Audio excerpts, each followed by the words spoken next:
স্বাস্থ্যসেবা কোনো সুবিধা নয়, মৌলিক অধিকার। কিন্তু এই খাতটি দীর্ঘদিন ধরেই অবহেলার শিকার।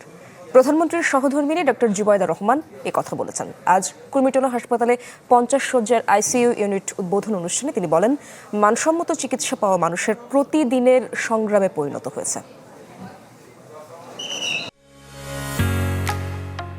ঢালাইয়ের সেরা প্রিমিয়ার সিমেন্ট। স্বাস্থ্যসেবার সমতা নিশ্চিত করা এবং আধুনিক চিকিৎসা সাধারণ মানুষের দোরগোড়ায় পৌঁছে দেয়া বিএনপির অন্যতম নির্বাচনী প্রতিশ্রুতি।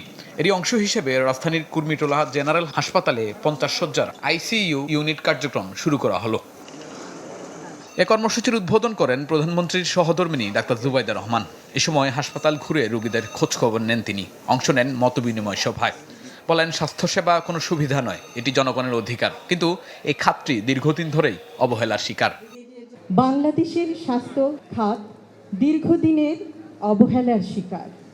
সরকারি হাসপাতালগুলি অতিরিক্ত চাপের মুখে, স্বাস্থ্যকর্মীরা নিরুৎসাহিত, অসমভাবে বণ্টিত, মানসম্মত সেবায় প্রবেশাধিকার প্রতিদিন লাখো মানুষের কাছে এক অসম লড়াই।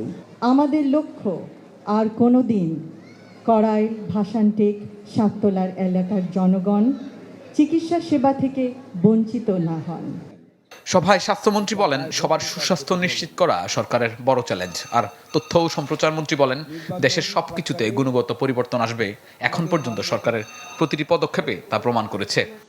টাকা আমাদের হাতে নাই, তার ভিতরেও স্বচ্ছতার মাধ্যমে টাকাকে অনেস্ট মাইগ্রেশনের মাধ্যমে এক সেক্টর থেকে আরেক সেক্টরে, এক বিভাগ থেকে আরেক বিভাগে আমাদের মাননীয় প্রধানমন্ত্রী তারেক রহমান আমাদেরকে মোটামুটি ভালোভাবে বাজেট পর্যন্ত চলার ব্যবস্থা করে দিচ্ছেন। বাংলাদেশে আমাদের এই আমলে একটা দ্রুত গুণগত পরিবর্তন আসবে।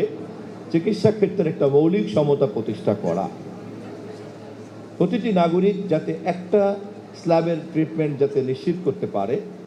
স্বাস্থ্য প্রতিমন্ত্রী জানান, কুর্মিটোলাকে জেনারেল হাসপাতাল থেকে মাল্টি কেয়ার স্পেশালাইজড হাসপাতালে উন্নীত করা হবে। প্রধানমন্ত্রী এবং শাহনেওয়াজ বাবলু, চ্যানেল 24, ঢাকা।